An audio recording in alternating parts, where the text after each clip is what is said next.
Okay, go ahead, Toni. Oh, now welcome, Toni Järvinen from Jano Esports. Yes, so I didn't want to do any long presentation about me, but yeah, I think actually I was asked to talk about esports, but also I noticed in your project that there is also mention about the IT, and my daily work is at IT, and I have some side project there, but also I'm involved in Jano and also the Finnish Esports Federation. And at the moment, I actually changed my job to Cloud 2 in January, where I work as a senior cloud architect and cloud security advisor, so helping customers in public cloud related things and security related things.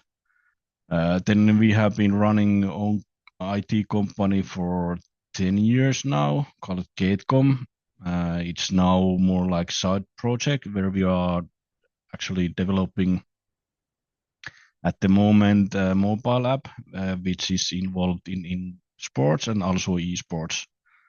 But at the moment it's in first review, so I cannot talk much about it. And then I've been now with Jano and previously called Ahjo for 3 years now.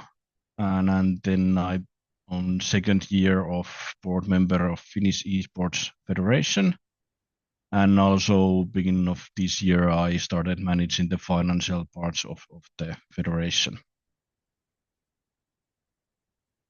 And as this is quite international course, I did some map last night where I marked all the countries where I have worked so far, and also try to remember all the countries where I have colleagues or workmates or managers so far. So it's quite widespread.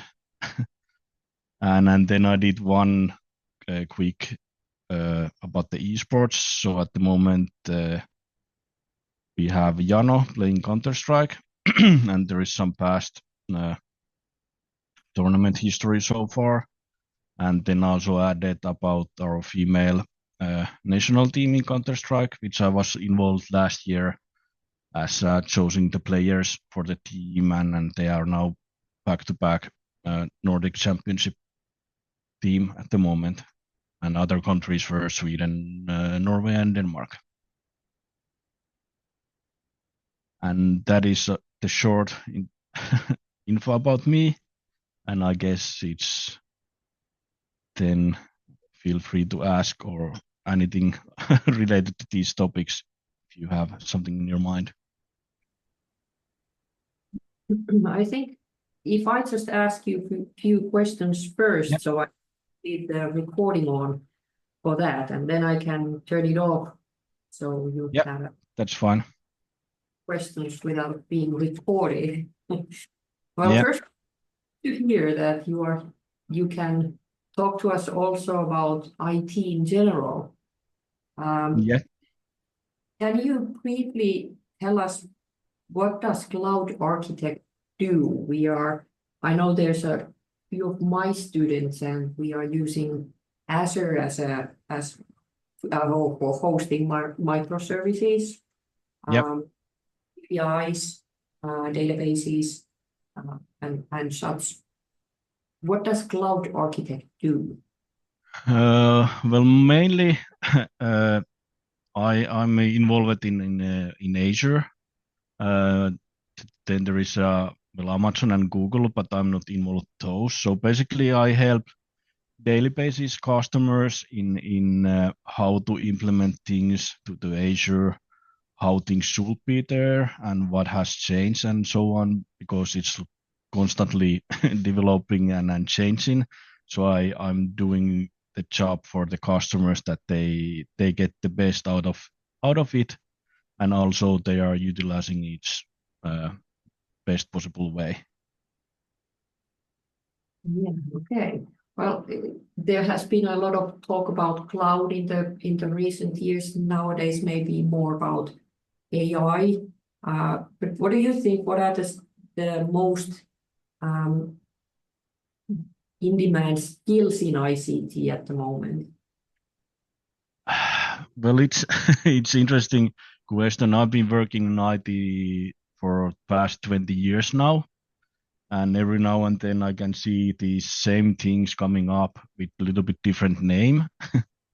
And I cannot say that you should study something now because in autumn it might be already old and so on. So the pace is quite fast. But I would say it's kind of overall and get kind of find your interesting path there. And the IT is good because you can do many things in many countries with all kind of customers. You can work as consultant, you can work in service provider, you can work in internal IT. So there's a lot options, and just find whatever is interesting, and you can always swap or change because I believe it's always good that you know something different than what you are doing at the moment. For example, I started in normal service desk on-site support, then I moved to Linux servers, then I moved to databases, then I moved the overall infra stuff, and then past 6 years I've been more like the cloud and security stuff. And I think more you do, more you learn, it will help you always in the future that you have like widespread of understanding different things. So would you say it's more important to stay interested and learn Yes. instead of learning like individual topics? Yeah, because well, I cannot give good example, but I have put a lot weekends, evenings, and hours outside the office hours to be where I'm at the moment. And I think that same thing comes to the esports that you have to have willing to do things. Of course, there is roles that you can start at eight and leave work at 4 o'clock. But for me, it has been always kind of, I would say, uh, never-ending learning path to learn always new and try to understand why this thing is doing that, how it works, and so on. But it's always we are different kind of people. Somebody can be totally different and so on. But for me, it has been always learning the new things and kind of never never tired of learning new things or doing new things. Yeah. Never-ending passion for the subject, or Yeah, yeah, because otherwise I would get bored most probably. so. Um, well, when you started your career in IT, what kind of steps did you take before landing your first job? I mean, what did you study, or not really, not the topics what you studied, but how did you have a mentor, for example, or how did No, no. I first went to college and I realized that studying only the books and so on, it's not for me. And then I talk in the college that this is not for me. I need to find something new. And of course I've been always interested of all the computers and electronics and stuff like that, but never thought that it would be my dream job. And then I thought in the school that this is not for me. I need to find something else. And then I had options. It doesn't exist anymore, but there used to be a datanomic study in the past. And it was my first option. And the second option was a chef school. Well, I landed to the datanomic school in the Helsinki Business College, which doesn't exist anymore, I think. And I studied there for a year, and then we had the first trainee part on the second year, and I'm still on that path. So once again, I'm not good example for the students, but I realized that in this work I learned so much so fast that I don't want to go to the school anymore. And then in Finland we have this military service, and I managed to get the military service that I was first 2 months in normal military service, and then I did 7 months as basically IT support personnel for the military. So so I didn't go kind of the normal military way. So I did basically work for the 7 months, and after that I went back to my first employee, which was interim that point, and then the school just left, and I got involved in project in different countries and so on, and never really finished the school at that point. Yeah.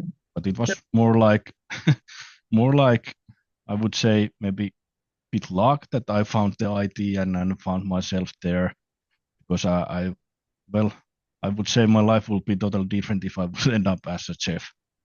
Yeah, probably, yes. Yeah, well, I think that's a pretty common history. I mean, there's a lot of IT professionals who maybe started school, but Yeah, then work actually just kind of like sucked them in so heavily that they actually dropped out of school yeah, because the actual work uh, taught them more than they could have gotten from the school. Uh, yeah. Yeah, yeah, go ahead. yeah. I went for a couple of months back to school, and then in that point we end up the courses that the teachers were asking from me the correct answers, and then I realized that this is not for me anymore. Exactly. So Yeah. were you always interested in IT? I mean, did you code as a child or No, it was more like how things work basically, and my father has told that he some point lost almost his mental health because I was always going around with a screwdriver and opening remote controllers and everything from Super Nintendo to televisions and so on, because I just wanted to know how these things work. yeah. So would you say that this is well, I've told my students that this is a learn by doing profession at its finest. Yeah, Would you say yeah, that? because well, of course I understand, like hopefully there isn't any doctors who have been just learning, but I think the IT is one of the best or easiest way to kind of get good positions without too much looking for the what you have learned or studied so far. Well, what, how do you see the business at the moment? What kind of positions are there for entry-level candidates? I mean, we have a lot of students online here now who are changing their profession from one profession to IT. Now, Yeah. what kind of jobs should they pursue at the moment? What kind of entry-level jobs are there? I think at the moment or for past few years it has been harder and harder probably to get the first job, and it's all also because the financial situation in Finland hasn't been that great for past years. So quite many customers at the moment, they want like senior people, and they are not willing to take a risk, or they don't basically have money. Even the junior or less experienced people are usually a little bit cheaper. But for example, in my previous job, I had three candidates who were changing to the IT, and it took basically 3 years to get there in kind of to the experienced level. But also in IT, it's quite good and easy way is to be active. There is a lot user groups and so on for different purposes. There is one for I think even 2 for Azure. There is cybersecurity meetups in around Finland, I think in Helsinki, Lappeenranta, Lahti, Turku, probably Oulu, Jyväskylä, and so on. So these user groups are quite easy, and those are usually free, where you can attend and get known different people from different companies.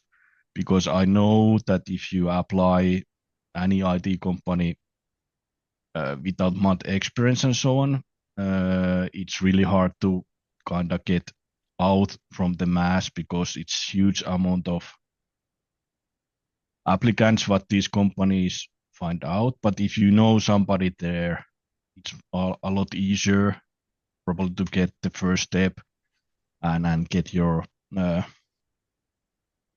get kind of top of the line there. So, and also then you can, if you are more like coding side, there is a GitHub where you can share your project and so on. And just I would say be active, try to find people and correct people, because I believe and I can understand that it might be painful to just send these applications to the different companies, and you just get the default email template that we got a lot applicants and we didn't choose you and so on. So I would say it's one good way is to get know people from the industry and the companies, which are something where you probably would like to work for a while at least. So it's all about networking. Yeah, Finland is quite small, small country after all. So it's always easier when you know somebody somewhere, or maybe they know somebody in the other company and so on. So I think that is one good way, get your name out there and kind of get out from the mass. Does Katjuska have a question? You opened your camera.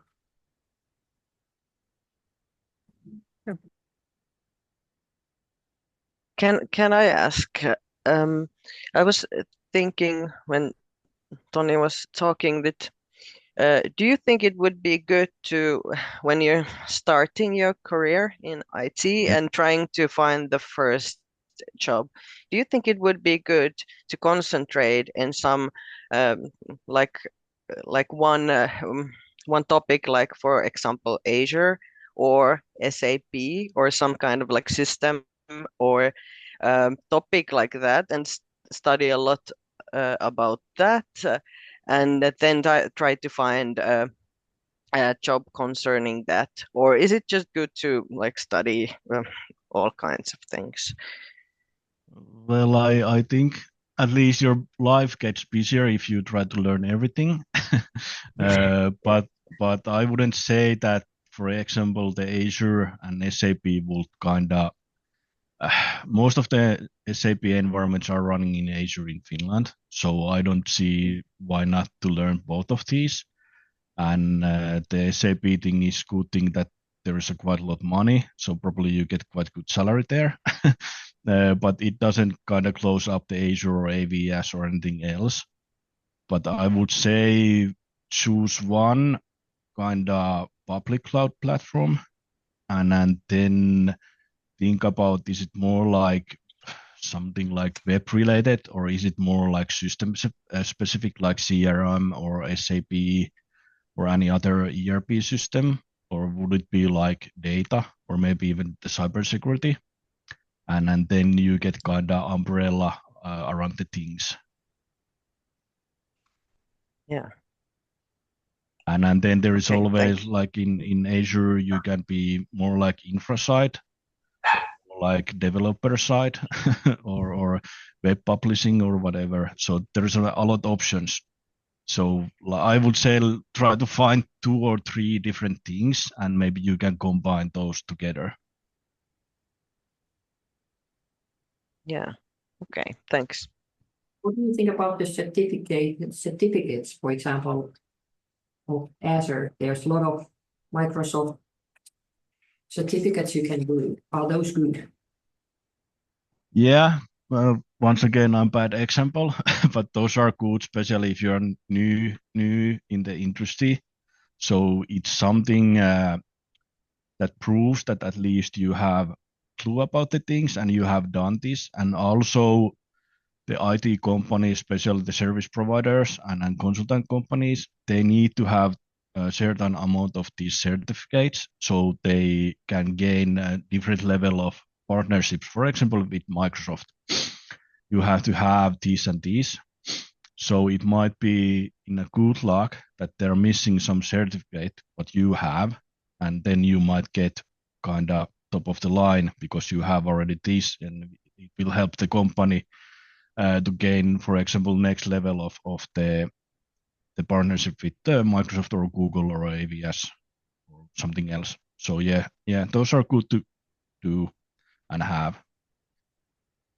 And So, also when you have done those, it's quite easy to maintain those as well. so those are appreciated by the employees that you have done some certificates. Yeah, it's especially if you're new, so you have some some proof that you know something. For me, it doesn't matter anymore because I'm old elephant in the industry, so most of the people know me, and I have so huge experience, so I don't need those that much. But I have a lot of colleagues who have and are doing constantly those certificates to prove themselves, but also helping the company to gain more. And it's easier if you have 200 applicants and 20 of those have certificates. You are always better chance to get the position than the people who doesn't have these. Okay. So what about the esports? How do you see, how does the role of esports evolves within the tech industry? I mean, how does the esport and tech industry, how are they related, and how do you see them or the esport field evolving in the becoming years? Well, if I like my father said that the computer games are just for the nerds who live in the basement. And then 20 years later, he couldn't believe that the Globen is full of people watching people playing computer games.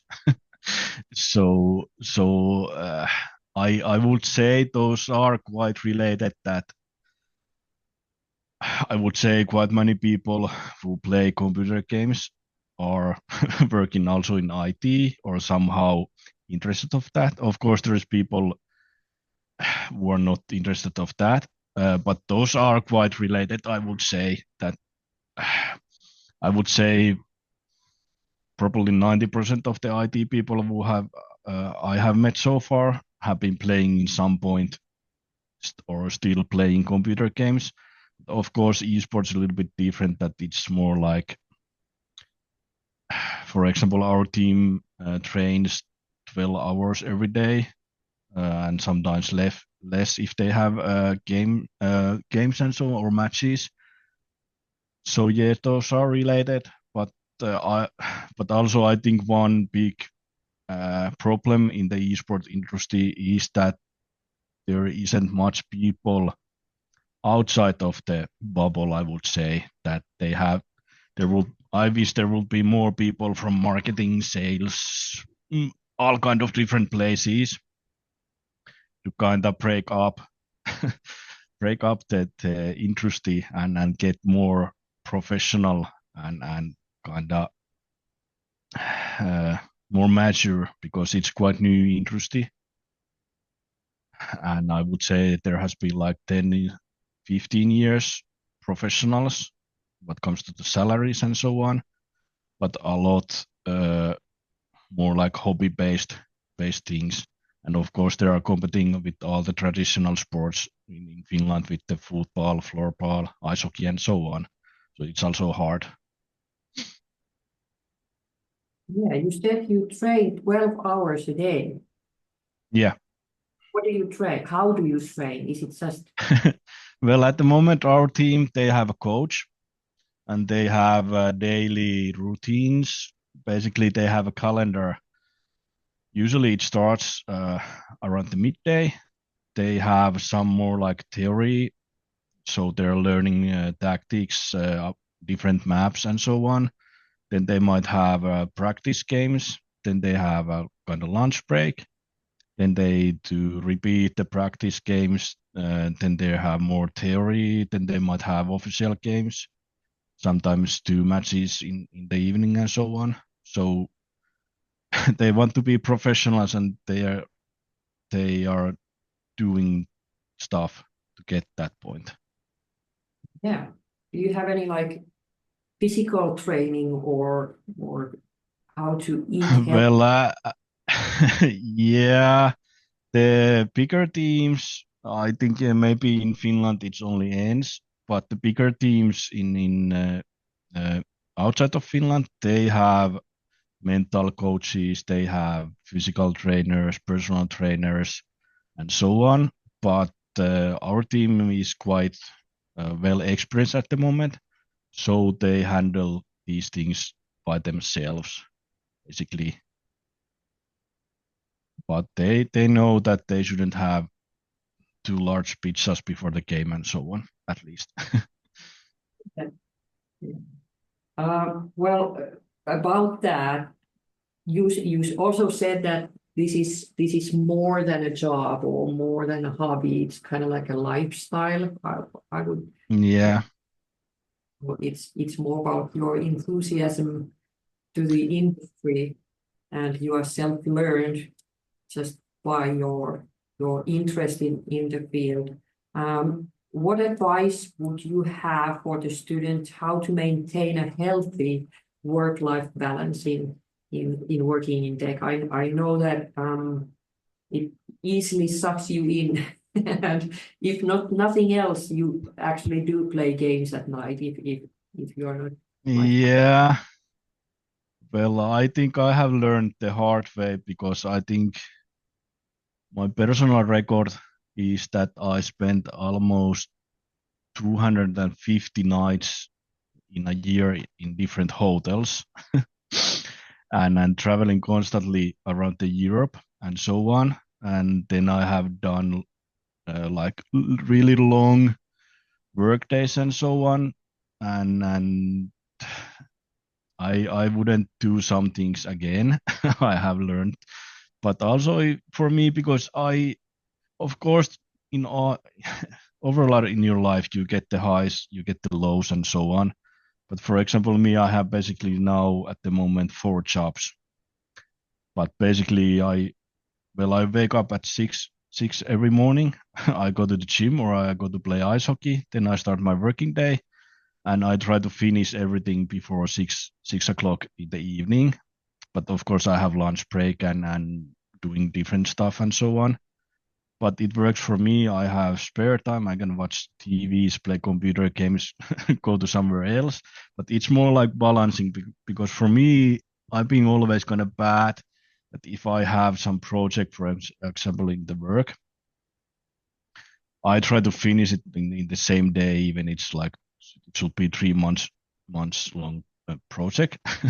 So it's not always good. But then I have like I try to do much as I can, soon as I can, and then I have a lot free time. For example, last summer I had 9 weeks of summer vacation, but of course it didn't come free.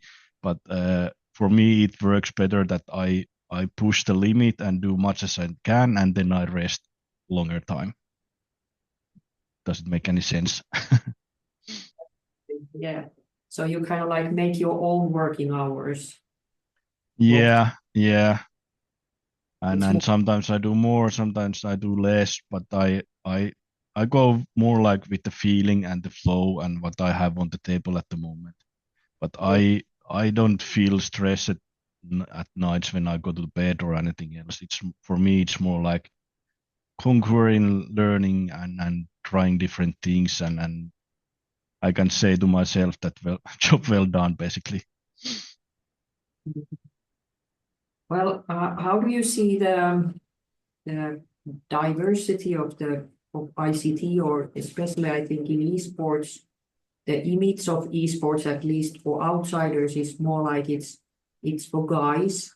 Not maybe Yeah, how do you see that evolving, or have you seen how has the esports field evolved during the well, years? in IT, I can see more and more uh, people other than plus 40 years old guys. Thanks God. Even I belong to that group myself soon. Uh, but there is more and more different kind of people, and especially in IT, even if you just stay in Finland, you most probably have colleagues from different countries, and that is always for me interesting part to learn their culture and way of working and so on. And I have never had problems with anyone.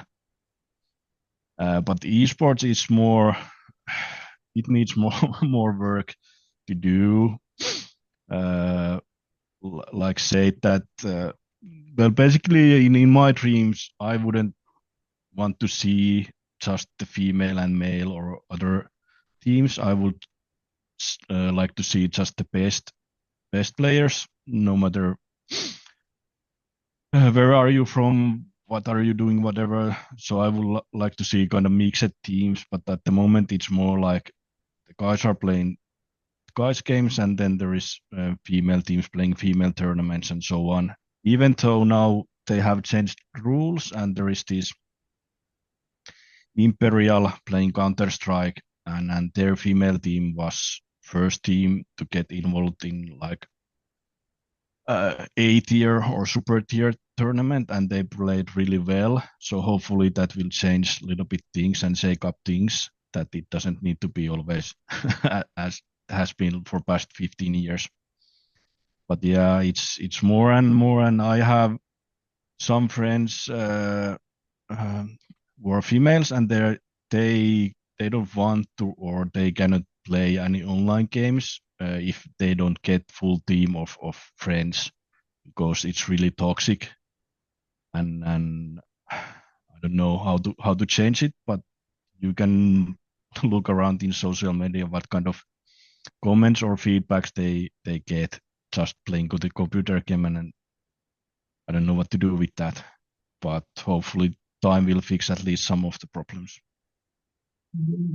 Hopefully there will be people who are changing this from the inside also. Yeah, Is it really, did I hear you correctly? Men and women at least used to play in different tournaments or different games. yeah, and it's mainly still that way at the moment. Oh, didn't know that. Okay. Okay. So are Yeah, there, and it's a bit stupid because there isn't like physical differences, like if you go to the ice hockey or football or something like that. So esports should be like there is no limit. It's more about your personal talent and how much hours you're willing to put to the games, basically. So yeah. okay. Very interesting. I will stop the recording now, so I will give the floor to the students. If you have any questions, please do ask about IT or esports, either way.